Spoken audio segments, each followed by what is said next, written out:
Здравейте, приятели! Аз съм Лора и много обичам да пътувам. Намирам се отново в Карловския край, защото просто харесва.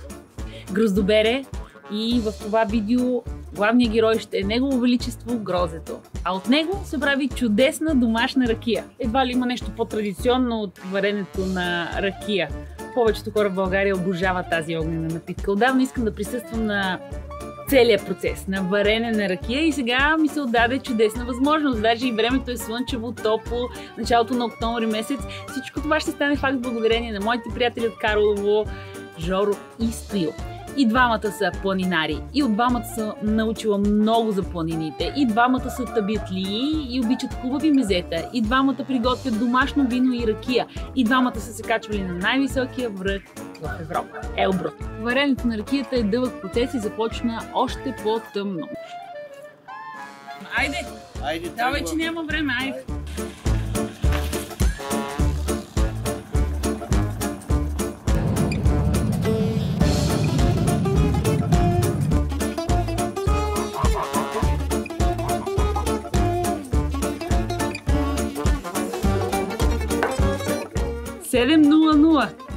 Започва процеса.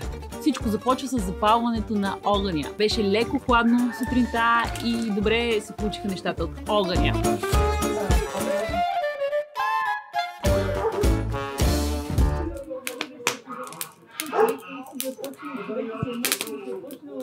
Започнахме с бюрек и боза. Това беше супер старт на деня, за да има човек сили и енергия. Бюрек от наш приятел, супер изглежда. Круткава коричка, топъл. Мерси, Жорка. Ама колко така да чуеш да припуква. Да, и да се хубави.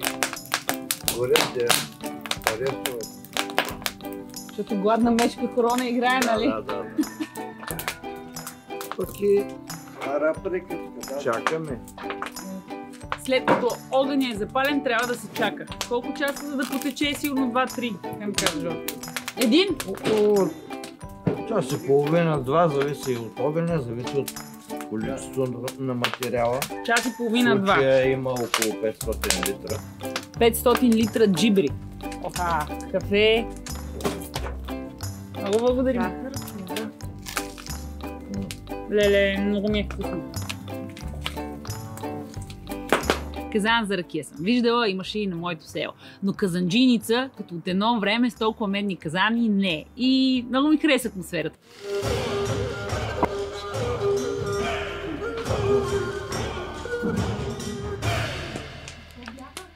За ракията, казана започва да се загрява, ти самата ще усетиш, няма да можеш да се слагаш. Сега ръката си я държим свободно. Да, студено. Буквално студено, да. И като стигне вечето, значи е време да тръгне патоката, ракията. Началото на октомври сме и затова в ракиджиницата няма много хора, но и сега Жорката ми каза, че след месец тук ще е пълно, даже се прави ракия на 2 смени. И хората предварително си запазват час. Станах свидетел на абсолютно целия процес. Видях как зареждат казаните с джибри, видях как се пали огъня, как се загрява този грамаден казан.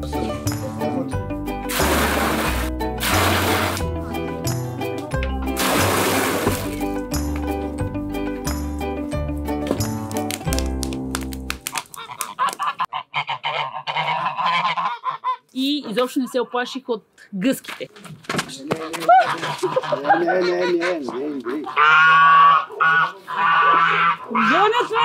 Гонят ме!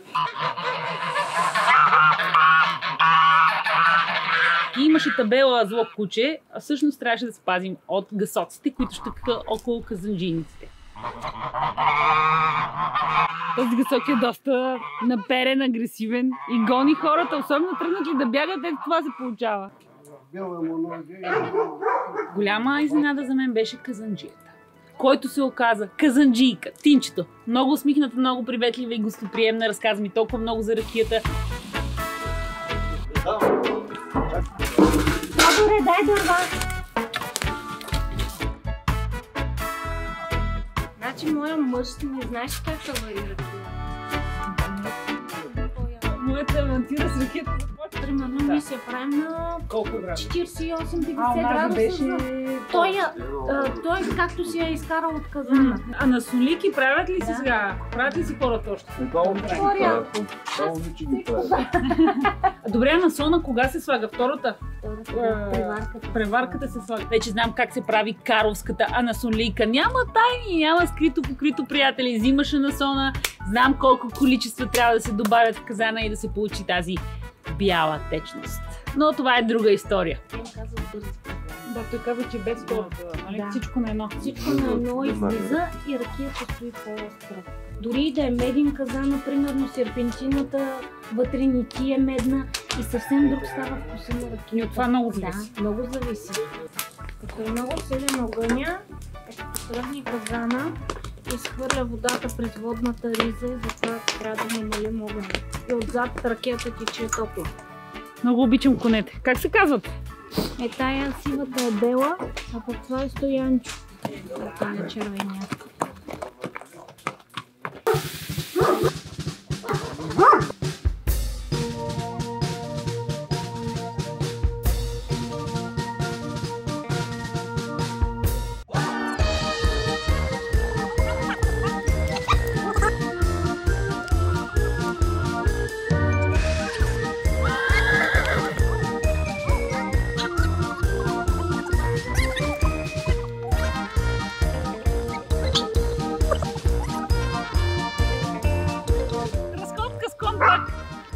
Тормозя хората, вместо да варим ракия.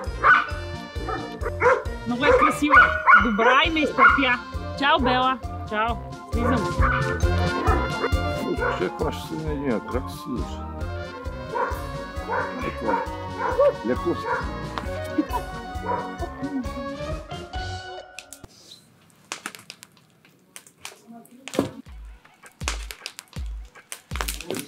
Вече започва да се загрява обаче. И, както каза бай Гено, да падне един и пие, не иска чакане. Капка по капка след малко ще се увеличи струята. Това е първата течност, която излиза от казана.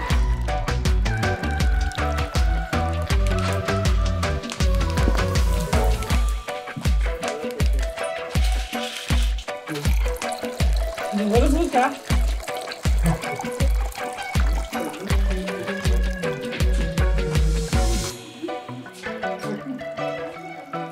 Мерим на колко градуса излиза първата ракия. 70 градуса. 70. Което това добре ли? Това е добре, което значи, че ще тече доста време. Което значи, че има материал и ще излезе хубава качествена ракия. Айде, дано. Първата кофа почти се напълни, гъските кичи, щях да кажа. Жоро ми каза какво точно да направя, да видим дали ще се справя. С палец запушвам, за да няма изтичане.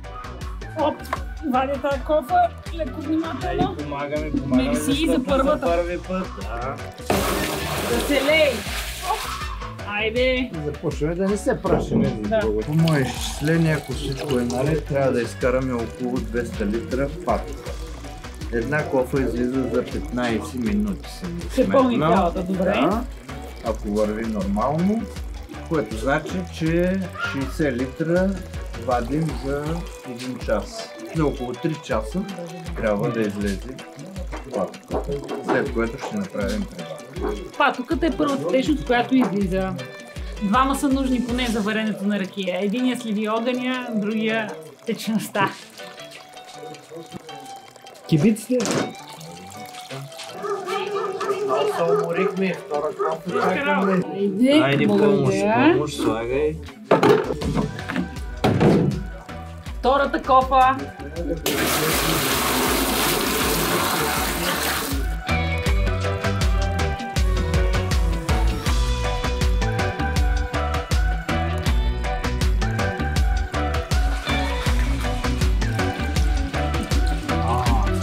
Студена е добре.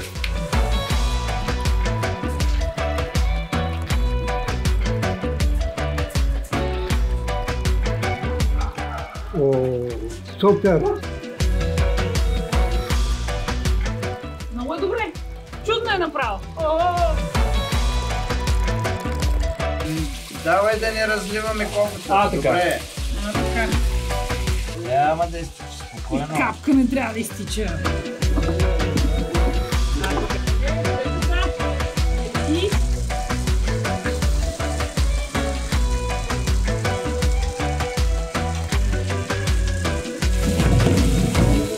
И докато Жоро продължава с варенето на ракията, аз вече съм в Карлово, в двора на Стоил, който бере гроздата смата и ще прави вино.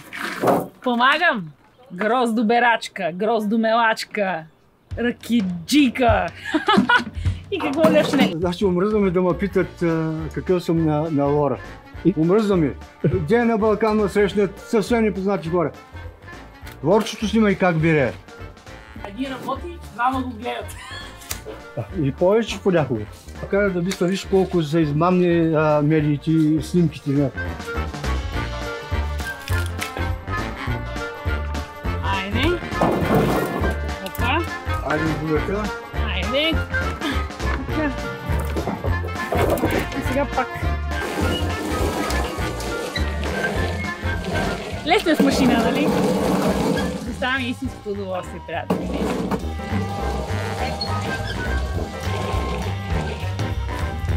Чепка не остана. Ето, готово е. Само да снимам.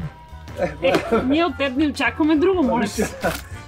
Тази година ви съм шоковал ученици. Сега стига толкова. Стига.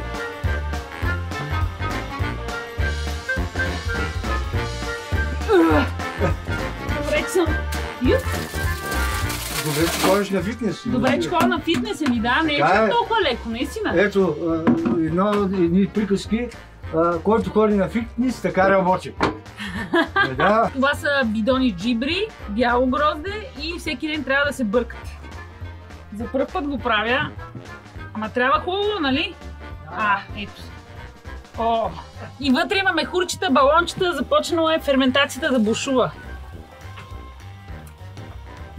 Има и ябълки, виждам. Трябва да се бърка всеки ден джибри. Това направих и аз. Помогнах на Стил само с една каца, признавам се. Там нататък той ще се оправя. Майстор си е все пак. Явно в моето семейство е джибрито, но може да се нарича и джибрите. Знам ли къде е истината? Грозно.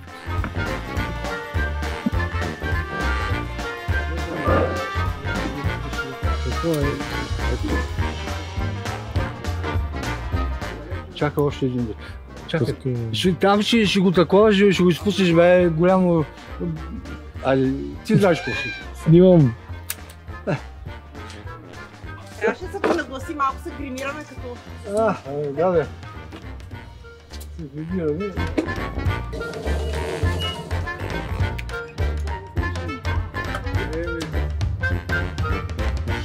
Помогнахме колкото успяхме на Стоил и колкото имахме възможност. Сега отиваме отново в ракиджиницата при Жоро, защото е време за мезето.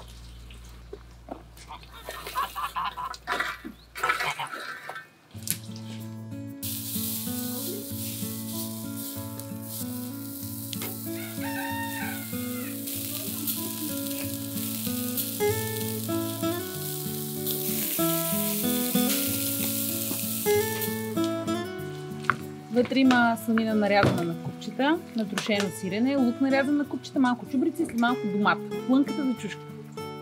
Чушки по велинградски.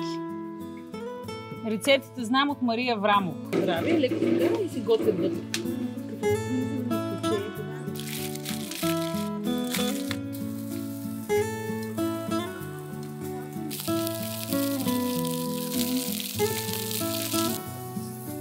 Как да не иска човек да вари ракия? Има малко. Няма, сега идем, че няма. Да. Да дойде стояни. Ако има какъв цвят трябва да се появи? Трябва да се плама. Трябва плам нагоре си. Нагоре, което значи алкохола, който се изпарява веднага. А сега като няма, какво означава това? Че няма алкохол вече. Няма и трябва събута и приварка. Приключва. Ден и половина. Значи сме готови с първата стъпка. Това ли беше? Това беше.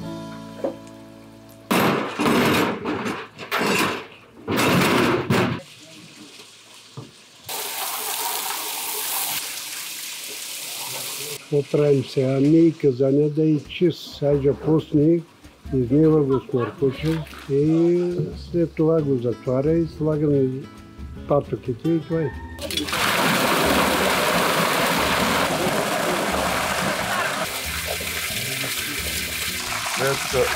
Дето са влизали, ако имат тук купени купи, да чисти водната риба.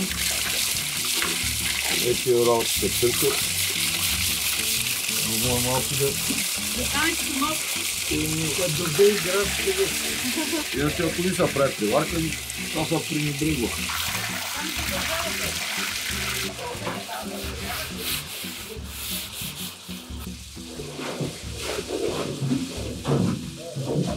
Готови сме с обяда, но ракията е с предимство. Първо да влезе в казана и чак тогава ще капнем. Не чакаме, бе, иска чакаме.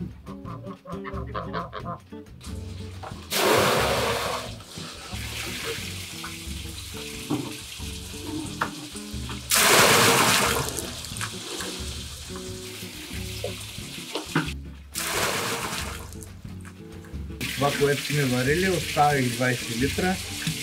Опитам, за да приведе гроздов аромат.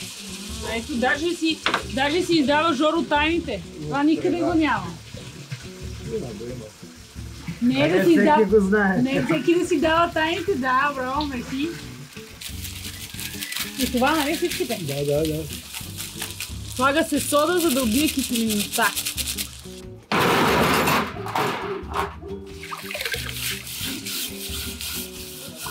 Насъбрало се е повече, между това гледам да го махнем става на бучки. И слагаме много. А какво е това? Брашно и умах. Брашно е? И умах.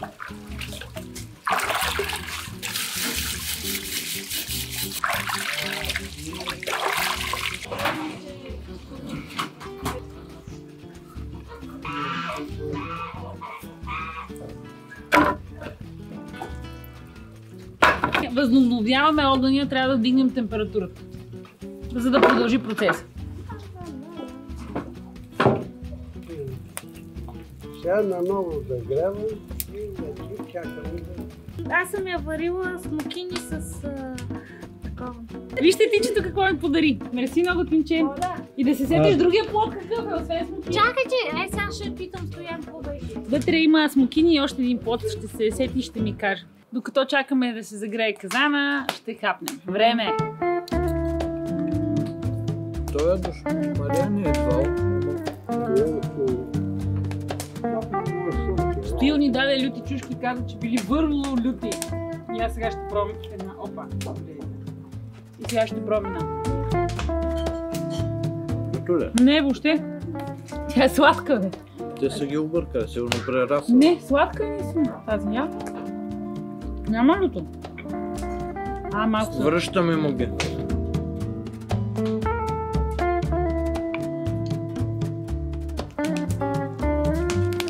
Не е лошо, човек.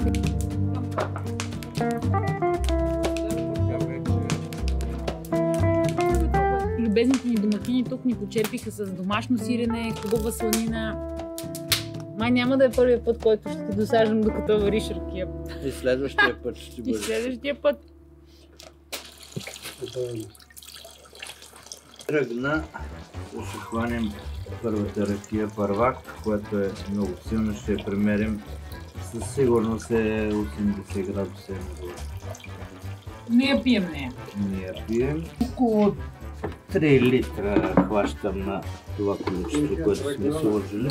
Първака може да се използва като дезинфектант, някои хора си правят разтривки с него, а може и да се превари повторно. И след първака започва истинската ракия.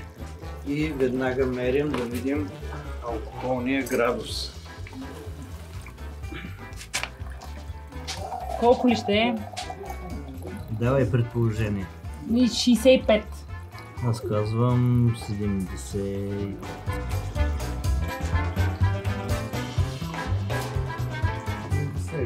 Ей, както знам, не си я мерил предварително, нали? Не Просто съм. си знаеш. Просто не ти е за пръв път. Добре. Мирише много приятно. Мирише на Грозде. Не грозде. На площа.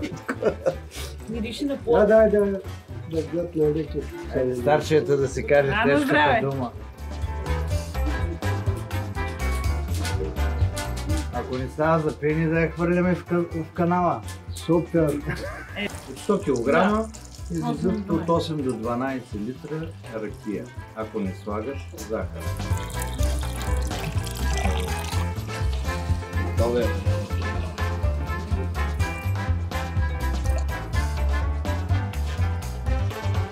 70 градусова ракия. Много приятен аромат има, супер. А ще става още по-добра след като отлежи. Аз се махам от казаните, не защото ще изпия ракията на Жоро, ами просто искам да отида до Карлово и да помогна на Стоил още малко с гроздобере и мачкането на грозде, а Жоро ще се оправя тук. Той си знае работата. Чудесно, мерси, че ни прие да се навъртаме. Утре ще докладвам какво количество сме изкарали с дядо Гено. Много ще ми е интересно. Виждам тубите там, дано успеете да ги напълните. Ние Дай тръгваме. Боже, Дано пълни. от твоите уста в Божието ще Дано. Да падне едене и пие, не иска чакане. Чакане иска. Ще Да. се видим утре на ракия и салата, нали? Да, добре. Айде, чао! Чао. Поздраве на Стоил Влади.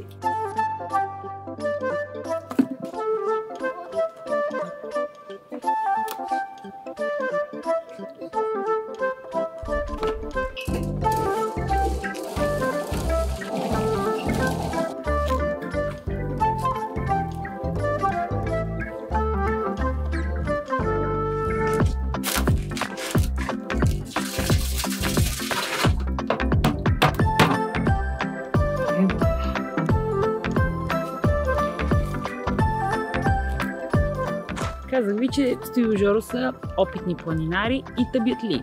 Но дали са на едно и също мнение за ракията? Пиеш ли ракия? Малко. Да. С мезе или без? Смизе. Гроздова или сливова? Гроздова. Всяка година ли правиш ракия? Всяка година. Всяка година. Колко литра? 70. Около 100 литра. Стига ли ти за зимата? Стига. Предпочитам да пия вино. На здраве! На На здраве. здраве.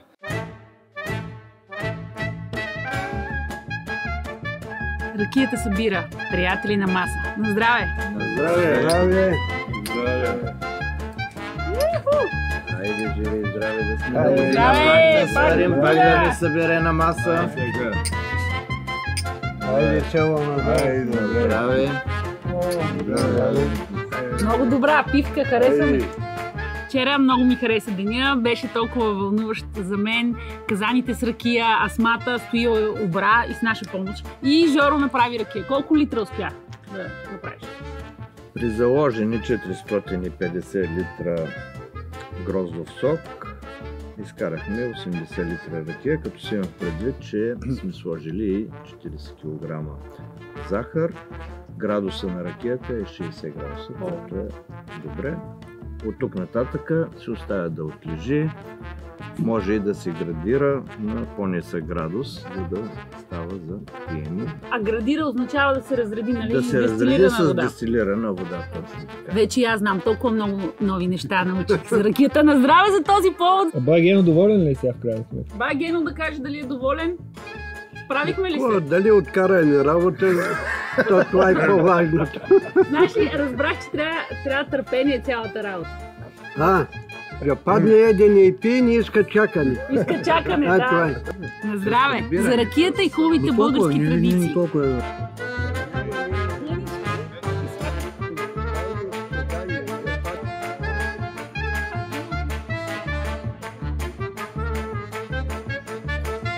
Ракията, която пием, ни е подарък от казанджиите.